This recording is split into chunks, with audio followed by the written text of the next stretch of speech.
पाकिस्तान ने ऑपरेशन सिंदूर में तबाह हुए आतंकी लॉन्च पैड्स को फिर से बनाना शुरू किया। एक नई चुनौती भारत के लिए। पाकिस्तान फिर से खेल रहा है आतंकी खेल। धूल में मिले ठिकाने अब बन रहे हैं फिर से।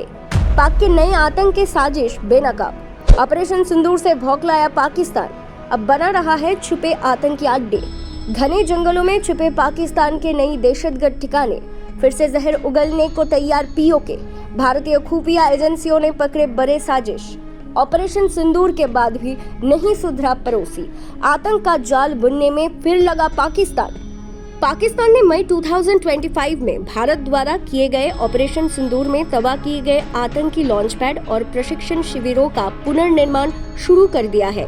ये खबर भारतीय खुफिया एजेंसियों के लिए एक गंभीर चेतावनी बनकर सामने आई है। जहां भारत ने बड़े पैमाने पर आतंकियों के ठिकाने को निशाना बनाकर उन्हें ध्वस्त किया था, अब पाकिस्तान उसी टेंट को फिर से खड़ा करने की कोशिश कर रहा है और इस बार पहले से अधिक सावधानी तथा तकनीकी दक्षता के साथ। खबरों के मुताबिक पाकिस्तान अधिकृत कश्मीर और नियंत्रण रेखा के आसपास फिर से कई आतंकी लॉन्च पैड्स और छोटे प्रशिक्षण शिविर सक्रिय किए जा रहे हैं। इन्हें इतनी रणनीतिक जगहों पर स्थापित किया जा रहा है कि भारतीय ड्रोन या सैटेलाइट की निगाह से बचा जा सके।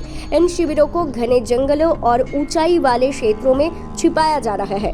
प्रत्येक कैंप में कम संख्या में आतंकियों को रखा जा रहा है ताकि निगरानी तंत्र को चकमा दिया जा सके। इन गतिविधियों को अंजाम देने के लिए पाकिस्तान की खुफिया एजेंसी आईएसआई और सेना सक्रिय रूप से काम कर रहे हैं। जानकारी के अनुसार बहवलपुर में एक उच्च स्तरीय बैठक में आतंकी संगठनों जैसे जैश ए मोहम्मद, लश्कर-ए तैयबा, हिजबुल मुजाहिदीन और द रेजिस्टेंस फ्रंट के वरिष्ठ नेताओं को बुलाकर विस्तार पूर्वक योजनाएं बनाए गए। पाकिस्तान अब न केवल आतंकियों का पुनः संगठित कर रहा है, बल्कि उन्हें अत्याधुनिक हथियार, ड्रोन और संचार उपकरणों से भी लैस कर रहे हैं। पाकिस्तानी प्रयासों का एक प्रमुख पहलू ये है कि इन नई शिविरों को तकनीकी दृष्टि से पहले से अधिक उन्नत बनाया जा रहा है।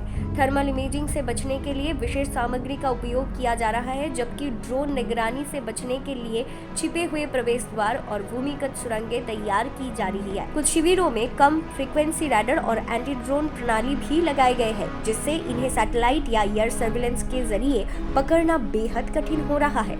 खुफिया एजेंसियों ने फिलहाल पीओके के भीतर कम से कम 13 स्थानों के पहचान किए हैं जहां लॉन्च पैड्स फिर से बन रहे हैं, जैसे केल, शारदी, दुधियानियल, फोरावर्ड कहुता, लीपा वैली और अनी। इसके अतिरिक्त अंतर्राष्ट्रीय सीमा के पास 4 नई ड्रोन हब भी सक्रिय किए जा रहे हैं, जिनके उद्देश्य भारत में हथियार पहुंचाना, आतंकियों की घुसपैठ करना और निगरानी करना है। ये सारी गतिविधियां भारत के लिए एक गंभीर सुरक्षा खतरे की ओर इशारे करते हैं। ऑपरेशन सिंदूर के दौरान भारत ने 22 अप्रैल 2025 को पहलगांव में हुए आतंकी हमले के जवाब में पाकिस्तान और पीओके के भीतर 9 आतंकी शिविरों पर हवाई और जमीनी हमले किए थे।